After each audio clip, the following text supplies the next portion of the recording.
E se eu dissesse que todas as grandes sociedades da história trilharam um mesmo caminho rumo ao seu próprio fim?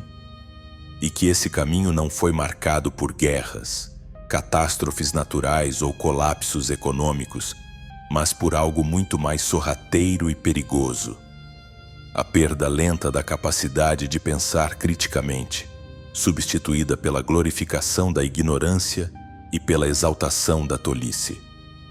E aqui vai a pergunta mais inquietante. Nós não estamos apenas observando esse processo acontecer, estamos vivendo os capítulos finais dessa história agora mesmo. Inscreva-se no canal, ative as notificações, curta o vídeo e seja bem-vindo ao fim da ignorância. Pense em um cenário. No ano de 2006, o filme Idiocracia retratou um futuro onde a humanidade havia regredido intelectualmente de forma drástica. Avance até o presente e estamos vendo celebridades de reality show ocupando cargos políticos enquanto especialistas são taxados de arrogantes apenas por alertar que estamos destruindo nosso próprio planeta. As semelhanças não são coincidência. Elas revelam uma sequência que estamos reproduzindo com uma exatidão alarmante. E o mais assustador? Isso não é novidade. Desde Roma até os maias, da China antiga ao florescimento islâmico, cada civilização avançada percorreu exatamente essa estrada até seu declínio. Em todas elas, chegou um momento em que o saber passou a ser desprezado. O conhecimento virou motivo de desconfiança e o prazer momentâneo foi colocado acima da sobrevivência no longo prazo. Veja, o Império Romano foi um dos maiores centros de engenharia, direito e estratégia militar do mundo. Os maias desenvolveram um conhecimento astronômico tão preciso que poderia rivalizar com nossos algoritmos modernos. A civilização islâmica preservou os textos de Aristóteles, criou fundamentos matemáticos e médicos enquanto a Europa mergulhava na ignorância. Não eram sociedades primitivas, eram potências tecnológicas e culturais que em algum momento perderam o rumo. Quando o termo pós-verdade foi eleito palavra do ano pelo Oxford Dictionary, em 2016, isso refletia um mundo onde sentimentos e convicções pessoais tinham mais peso que fatos objetivos. Enquanto isso, conteúdos falsos circulam nas redes sociais a uma velocidade 6 vezes maior do que as verdades. Nós não estamos a caminho de um mundo ignorante. Estamos acelerando nessa direção com os celulares na mão, transmitindo ao vivo nossa própria decadência intelectual. As provas estão por todo lado para quem quiser enxergar. Movimentos anti-vacina fizeram doenças quase erradicadas retornarem. A negação das mudanças climáticas permanece mesmo diante da concordância quase unânime entre os cientistas. 97% deles apontam a atividade humana como responsável, mas ainda assim o público segue dividido. Conspirações se espalham mais rápido que os fatos, pois apelam às emoções de forma mais sedutora do que verdades complexas. Hoje, ser especialista virou sinônimo de elitismo e pesquisar por conta própria significa assistir vídeos curtos em redes sociais em vez de analisar estudos científicos sérios. Agora responda honestamente. Quando foi a última vez que você mudou sua opinião sobre algo importante? Quando buscou informações que desafiaram suas convicções mais profundas? Se a resposta não vier com facilidade, talvez você esteja mais inserido nesse ciclo do que imagina. O colapso de uma civilização começa sempre pelo mesmo ponto: a degradação progressiva da habilidade de pensar com clareza. Começa de forma imperceptível, como uma pequena rachadura que, com o tempo, derruba toda uma represa. Há mais de 2000 anos, Sócrates já alertava sobre isso ao afirmar que uma vida sem reflexão não vale a pena ser vivida. E qual foi a resposta da sociedade ateniense? Obrigaram-no a beber veneno. Seu erro? ter ousado levantar questões que causavam desconforto. Por confrontar a ignorância instalada, foi condenado à morte. Hoje não precisamos de cicuta para silenciar pensadores. Usamos algoritmos das redes sociais que nos alimentam apenas com aquilo que confirma o que já acreditamos, criando bolhas perfeitas para a complacência. As chances de uma mentira ser compartilhada nas redes são 6 vezes maiores que as de uma notícia verdadeira, especialmente quando essa mentira reforça ideias já internalizadas. Veja o Brexit. Em 2016, a empresa Cambridge Analytica utilizou dados psicológicos para bombardear usuários com mensagens políticas feitas sob medida para seus medos e preconceitos. Milhões tomaram uma das decisões mais impactantes da história britânica, não com base em argumentos racionais, mas influenciados emocionalmente por seus feeds do Facebook. Muitos depois admitiram nem saber exatamente o que estavam escolhendo. Isso não é exagero, é o pensamento crítico morrendo diante de nossos olhos, substituído pela manipulação emocional em nome de uma falsa participação democrática. Vamos olhar para Roma novamente. A República Romana foi fundada sobre a arte do debate. Os cidadãos se reuniam nas praças públicas para discutir políticas, leis, decisões de governo. Os discursos de Cícero eram admirados por sua lógica. Senadores eram obrigados a estudar história, filosofia, direito. Mas conforme o império foi crescendo, acumulando riqueza e conforto, algo se perdeu. O poeta Juvenal descreveu esse fenômeno como pão e circo, o momento em que o povo trocou sua responsabilidade política por entretenimento barato e comida gratuita. Eles pararam de cobrar seus governantes e passaram a se distrair com lutas e espetáculos sangrentos. E hoje? Quando foi a última vez que um debate sério sobre política pública viralizou nas redes sociais? Quando você viu análises complexas sendo compartilhadas mais do que memes rasos e frases de efeito? Estamos desmontando lentamente as bases do pensamento crítico. Entre 1972 e 2018, o número de estudantes universitários nas áreas de humanidades caiu de 17% para 8%. A filosofia, que literalmente significa amor pela sabedoria, está sendo eliminada de currículos acadêmicos em vários países. Estamos sufocando as disciplinas que nos ensinam a questionar, a ponderar, a pensar. E isso vai além da escola. Veja como consumimos conteúdo. O leitor médio gasta menos de 15 segundos em um artigo antes de compartilhá-lo. Acostumamo-nos a reagir ao título, não à substância. Nosso foco diminuiu tanto que ideias profundas não conseguem mais competir com frases rápidas e estímulos visuais. Pense na sua própria educação. Você aprendeu a pensar ou só a obedecer? Foi ensinado a investigar ou a repetir? Talvez essa resposta revele mais sobre o que está acontecendo do que você gostaria de admitir. A morte do pensamento crítico não é súbita. Ela se assemelha a uma floresta sendo lentamente consumida por uma praga. No início, alguns galhos adoecem. Depois, grandes áreas apodrecem. Por fim, tudo vira um solo estéril, onde nenhuma ideia significativa floresce. O segundo estágio dessa decadência é ainda mais atraente: o culto ao ego imediato.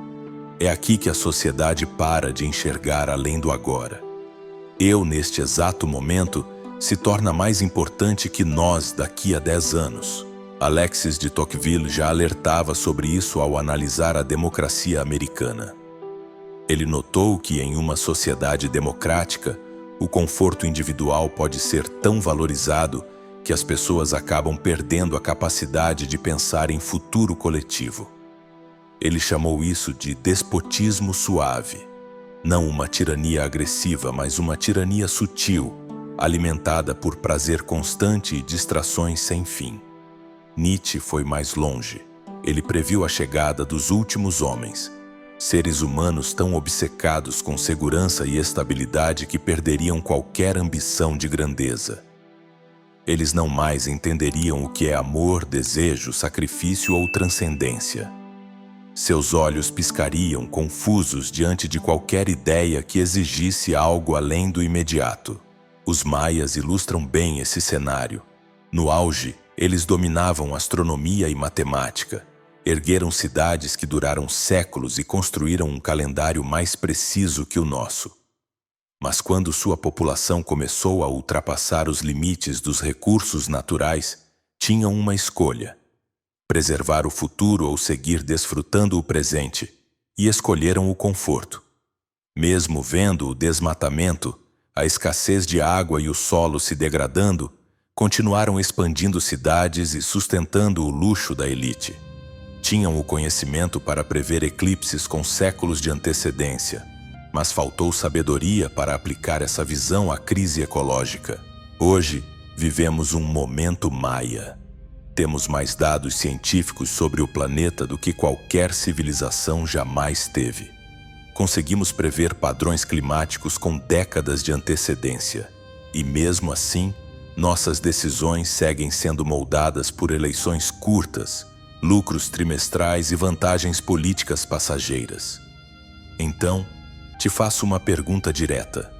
Se você soubesse com toda a certeza que suas escolhas de hoje vão definir se seus netos viverão em um planeta habitável, você mudaria algo em sua rotina? E se a resposta for sim, por que ainda não mudou? Um estudo feito em 2011 pelo pesquisador Hal Hershfield revelou algo inquietante. Neurologicamente, tendemos a ver nosso eu futuro como se fosse outra pessoa, um desconhecido.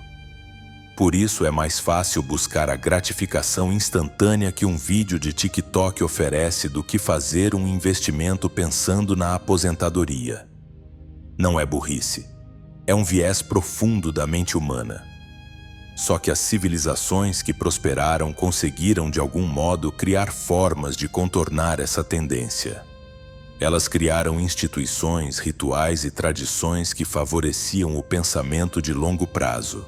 Veja o que aconteceu com a crise financeira de 2008. Muitos executivos sabiam que os empréstimos subprime eram bombas relógio. Documentos internos os classificavam como lixo tóxico. Mas os lucros de curto prazo eram tão elevados que eles continuaram vendendo. E ainda fizeram pressão contra regulações que poderiam evitar o desastre. O colapso veio. Milhões de pessoas perderam casas e economias. E os responsáveis? Receberam bilhões em resgates pagos com dinheiro público. Isso é narcisismo de curto prazo institucionalizado, lucros privatizados e prejuízos coletivos. E nós aceitamos. Nosso modelo atual premia a satisfação imediata e pune qualquer tentativa de agir com visão de futuro. E isso se repete em todas as escalas, de governos a decisões pessoais. Reflita. Quantas vezes você escolhe o que é mais confortável agora, mesmo sabendo que isso pode te prejudicar depois? Quantas vezes você opta pelo mais fácil, mesmo sabendo que há um caminho mais sustentável disponível? Os padrões psicológicos que levam civilizações ao colapso começam com pequenas decisões individuais, inofensivas isoladamente, mas devastadoras quando repetidas por milhões de pessoas ao mesmo tempo. Agora chegamos à fase final e mais perigosa do declínio: o ataque direto ao conhecimento. Não basta ignorar especialistas. Nesta etapa, as civilizações começam a tratá-los como inimigos. Carl Sagan, um dos maiores divulgadores da ciência, já previa esse colapso. Ele escreveu que estávamos construindo uma civilização altamente dependente da ciência e da tecnologia, mas sem garantir que a população compreendesse esses conhecimentos. Isso, segundo ele, era a fórmula certa para o desastre. E ele escreveu isso em 1995, antes de redes sociais, bolhas digitais e algoritmos que amplificam ignorância. Sagan enxergou que quando a sociedade precisa de um saber que não entende, ela vira presa fácil de enganadores, populistas e vendedores de soluções mágicas. Hannah Arendt, por sua vez, chamou isso de banalidade do mal. Grandes atrocidades da história, segundo ela, não foram cometidas por monstros, mas por pessoas comuns que simplesmente pararam de pensar. Elas não decidiram ser más, apenas deixaram de refletir sobre o que estavam fazendo e passaram a obedecer. A história da China, sob a dinastia Ming, é um retrato fiel disso. Por séculos, os chineses dominaram os mares. Suas frotas gigantescas chegaram até a África antes mesmo de os europeus saírem do continente. Suas inovações tecnológicas estavam muito à frente do resto do mundo. Mas aí, uma nova elite subiu ao poder. E essa elite passou a desconfiar do saber estrangeiro, do comércio internacional, da inovação. Preferiram o isolamento, cancelaram as viagens marítimas, destruíram as frotas e voltaram-se para dentro. Poucas gerações depois, os europeus com tecnologia inferior os haviam ultrapassado. A China não foi invadida, ela regrediu por decisão própria. Foi vencida pelo isolamento intelectual. Hoje, estamos testemunhando esse mesmo movimento se repetindo, mas em escala global. A confiança nas instituições científicas está ruindo. Nos Estados Unidos, por exemplo, a porcentagem de cidadãos que dizem confiar que cientistas agem no interesse público despencou de 87% em 1973 para apenas 6%, 57% em 2019. E isso ficou evidente durante a pandemia de Covid-19. Mesmo com os recursos mais avançados da história da medicina, com milhares de pesquisadores dedicando suas vidas a entender e combater o vírus, uma enorme parcela da população preferiu acreditar em celebridades da internet do que em médicos formados. Pessoas literalmente morreram porque deram mais crédito a correntes do WhatsApp do que a especialistas da área da saúde. A ivermectina, um medicamento para vermes usado em cavalos, foi defendida com mais fervor do que vacinas desenvolvidas com décadas de estudo.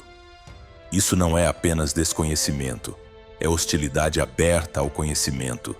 E o mais chocante é que até medidas simples, como o uso de máscaras ou o distanciamento social, foram rejeitadas não por falta de eficácia, mas porque seguir orientações científicas passou a ser visto como uma ameaça à liberdade individual. Chegamos a um ponto em que cuidados básicos de saúde pública se tornaram testes ideológicos.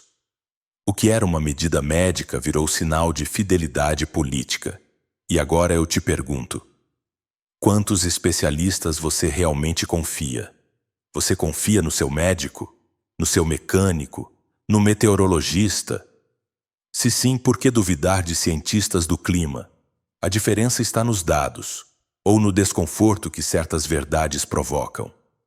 Será que a gente rejeita a ciência porque ela é falha, ou porque ela mexe com crenças que não queremos repensar? E é exatamente aí que o padrão se fecha em uma espiral perigosa. Esses três estágios, o fim do pensamento crítico, o foco no agora e a rejeição da expertise, não são fases isoladas. Eles se alimentam uns dos outros, criando o que os psicólogos chamam de um ciclo autodestrutivo. Quando as pessoas perdem a capacidade de pensar criticamente, tornam-se vulneráveis ao pensamento de curto prazo, e nesse estado, não têm paciência para a lentidão e o cuidado que o verdadeiro conhecimento exige. Quando isso acontece, a qualidade das decisões despenca, e mais problemas surgem, alimentando ainda mais a pressa por soluções fáceis. As mudanças climáticas são o maior exemplo disso. Elas exigem que a humanidade cultive três coisas que estamos perdendo: pensamento sistêmico, visão de longo prazo e confiança na ciência. Mas mesmo diante de tudo isso, a reação coletiva é cada vez mais emocional e imediatista. Um estudo de 2020 mostrou que, em comunidades atingidas por desastres climáticos, O apoio à ação ambiental não aumentava, diminuía. Isso porque, em momentos de crise, as pessoas querem respostas simples e culpados visíveis, e não têm energia mental para lidar com estratégias de longo prazo. É assim que as grandes civilizações colapsam. Não com grandes explosões, mas com erosões constantes e silenciosas. Problema após problema, a sociedade vai perdendo sua força organizacional. Os maias não sumiram de um dia para o outro. Eles perderam a capacidade de agir coletivamente. Roma não desmoronou em uma única noite. Ela foi se desfazendo aos poucos, cada vez mais afastada dos valores que a fizeram poderosa. E agora, precisamos fazer uma pergunta desconfortável. Estamos vivendo como Roma em seus últimos dias, fingindo que está tudo bem enquanto tudo desmorona? Ou como os maias, tão ocupados com crises imediatas que não enxergamos o colapso estrutural batendo à porta? Mas aqui está um ponto essencial que muitos ignoram. Nem todas as civilizações sucumbem a esse ciclo. Algumas conseguem quebrar essa espiral e se reinventar. Algumas sociedades, em determinados momentos da história, redescobriram o valor do pensamento crítico, reconstruíram sua capacidade de planejar o futuro e investiram na sabedoria coletiva. O exemplo mais emblemático disso é o Renascimento. Durante a Idade Média, a Europa viveu seu próprio colapso intelectual. O conhecimento era controlado por autoridades religiosas. Pensar por conta própria era desencorajado. A maioria das pessoas vivia mergulhada na ignorância. E então, algo mudou. Essa transformação não veio de um salvador ou de um avanço tecnológico específico. Veio de uma reorientação cultural, um novo olhar sobre o valor do saber, da curiosidade, do questionamento. O redescobrimento dos textos clássicos reavivou a filosofia. Mecenatos apoiaram projetos intelectuais de longo prazo. A invenção da imprensa não apenas democratizou o acesso ao conhecimento, como também preservou o respeito pela autoridade acadêmica. Mas por que esse renascimento funcionou, enquanto tantas outras tentativas de revitalização falharam? Porque, ao contrário dos maias, que não conseguiram superar os interesses egoístas de suas elites, a Europa renascentista criou novas estruturas institucionais. Universidades, academias de arte, sociedades científicas, todas desenhadas para premiar profundidade, paciência, investigação rigorosa. Não era apenas sobre aprender, mas sobre pensar melhor. Não era só sobre saber mais, mas sobre desenvolver sabedoria. Essa base permitiu que o conhecimento florescesse, que a ciência evoluísse e que uma nova era de inovação surgisse. Podemos ver um exemplo moderno disso na Coreia do Sul. Em 1960, era um dos países mais pobres do planeta. Hoje, é um centro de tecnologia, inovação e educação. Como chegaram lá? Investindo pesadamente na formação intelectual do seu povo. Mas não apenas ensinando conteúdos, e sim ensinando como pensar, estimulando a análise crítica, o raciocínio lógico, a solução de problemas. Enquanto isso, países como a Venezuela, mesmo com recursos naturais imensos, mergulharam no caos por causa de escolhas políticas baseadas no imediatismo e na manipulação popular. A diferença nunca está apenas nos recursos, mas nas decisões. No compromisso com o longo prazo, no esforço de construir instituições sólidas em vez de colher resultados rápidos. A República de Veneza, por exemplo, manteve uma governança eficiente por mais de 1000 anos porque criou mecanismos que favoreciam a experiência, a reflexão e a estabilidade em vez da popularidade ou das promessas fáceis. Seus líderes eram escolhidos por processos complexos que exigiam sabedoria acumulada. Suas políticas equilibravam necessidades imediatas com responsabilidade futura. Veneza prosperou porque compreendeu algo que a maioria das democracias modernas esqueceu. Governar bem exige freios contra o pensamento impulsivo e ilusões coletivas. A reconstrução de uma civilização não é automática. Ela exige um esforço consciente e deliberado. Exige pessoas que reconhecem os sinais, compreendem os riscos e estão dispostas a agir, mesmo quando o ambiente favorece a passividade. E a questão mais poderosa é: você é uma dessas pessoas? Quando você observa o estado atual do mundo, o caos nas redes sociais, o descrédito generalizado, o desprezo pelas ideias complexas, você se enxerga como parte da solução ou apenas como mais um espectador? Porque a verdade é que ficar assistindo de braços cruzados não é mais uma escolha neutra. A história mostra que civilizações são salvas por indivíduos que tomam a responsabilidade para si, que saem da apatia e escolhem se comprometer, que entendem que o futuro não se escreve sozinho. Ele é moldado pelas decisões de cada um de nós. Precisamos de ações práticas e direcionadas para cada estágio do declínio. Primeiro, temos que reerguer o pensamento crítico desde a base, dentro das escolas. Isso significa ensinar metacognição desde cedo, a habilidade de pensar sobre o próprio pensamento. Ensinar crianças e jovens a avaliar fontes, identificar armadilhas mentais, refletir de forma profunda. Não é só ensinar o que saber, mas como pensar. A Finlândia faz isso com excelência, e seus estudantes lideram rankings de raciocínio crítico no mundo. Segundo, temos que criar estruturas institucionais que priorizem o longo prazo. O país de Gales, por exemplo, implementou uma lei que exige que qualquer decisão governamental leve em consideração os impactos sobre as próximas 7 gerações. Agora imagine se CEOs de grandes empresas fossem responsabilizados legalmente pelos danos ambientais causados por suas escolhas de hoje. Isso mudaria tudo. Terceiro, precisamos restaurar o respeito pela expertise, sem deixar de lado o ceticismo saudável. Isso começa com educação midiática, ensinar as pessoas a distinguir ciência séria de propaganda disfarçada. E no dia a dia, isso significa praticar um tipo de coragem intelectual que está cada vez mais raro. A disposição de estar errado, de revisar crenças, de buscar fontes que nos desafiam, de apoiar conteúdos que priorizam a verdade em vez da emoção fácil, de consumir de forma mais consciente pensando nas consequências e não só na conveniência. O pilar mais importante disso tudo é algo chamado humildade intelectual. É reconhecer que por mais convictos que estejamos, sempre podemos estar errados. E isso não é fraqueza, é força.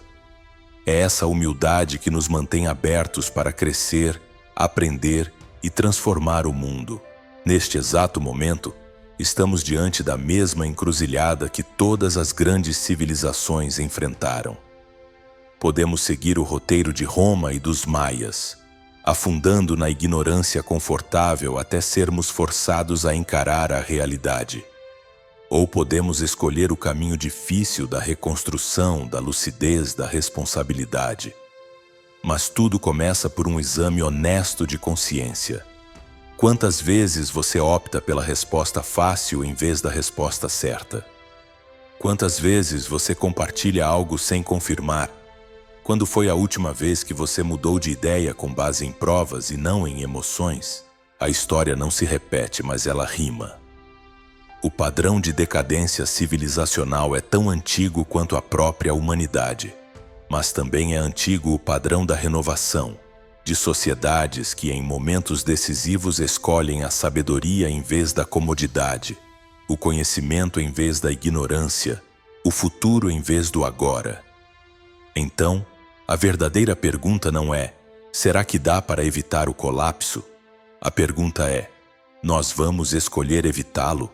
E mais, seremos lembrados como a geração que interrompeu esse ciclo, ou como aquela que o completou? Deixo você com a reflexão mais importante de todas. Agora que você sabe como as civilizações morrem, o que você vai fazer diferente a partir de amanhã? Não o que os outros deveriam fazer. O que você vai fazer? Se esse conteúdo mudou sua maneira de enxergar o momento em que estamos vivendo, então há alguém no seu convívio que também precisa disso. Um amigo que ainda acredita que os problemas vão se resolver sozinhos. Um parente que já desistiu de tentar entender. Um colega que vive anestesiado por certezas convenientes. Compartilhe esse conhecimento com eles, não para vencer um debate, mas para iniciar uma conversa que pode mudar tudo, porque o futuro da civilização humana não está nas mãos de algum eles abstrato. Está nas suas mãos, nas minhas, nas de cada um de nós. O tempo é agora, e a responsabilidade é real. Mas guarde uma última verdade. Toda grande virada na história começou com alguém que recusou aceitar que o fim era inevitável. Alguém que preferiu o caminho das perguntas à estrada fácil das certezas. Alguém que entendeu que o futuro não é um destino. É uma construção, uma escolha por vez. E essa conversa sobre o amanhã começa agora. E começa com você.